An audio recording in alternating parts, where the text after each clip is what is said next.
Ayan, nandito po tayo ngayon sa Lola Maria's Imus Garlic Longganisa. Ito yung pinaka-original since 1984 pa. Dito sa may Imus Public Market para interviewin si... Ay, ma'am.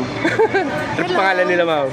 Ate Dang. Ate Dang. Ano po pilido? Balik. Kala niyo po si Ray. Wala. ano po masasabi niyo dito sa inyong Lola Maria's Imus Garlic Longganisa? Authentic yan. Authentic? Oo. Pinaka-first ba yan, ma'am Dang? Ha? Pinaka-first po? Nung una kasing ang palengke, dito lang kami. Simula po ng palengke. Simula ng palengke. Kailan ba po tinayo itong palengke? Parang 1984 ba yun? 1984? Okay. Ba, kayo nga pinakaunang gumawa nitong Imus Garlic Longganisa? Marami rin dito. Marami, pero pinakaunang nag-formulate. Ayan. Ano pong special dyan sa inyong Imus Garlic Longganisa? Paano special? Special kasi masarap. Ang gamit namin sa ulang baboy.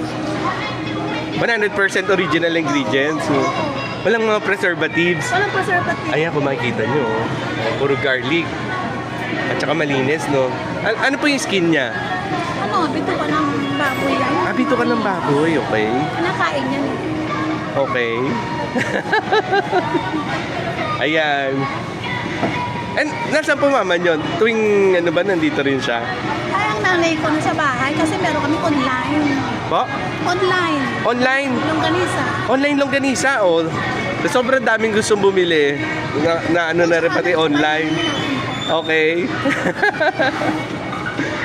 Na-invite niyo po sila, ma'am, dito sa sa atin dito sa Imus Public Market.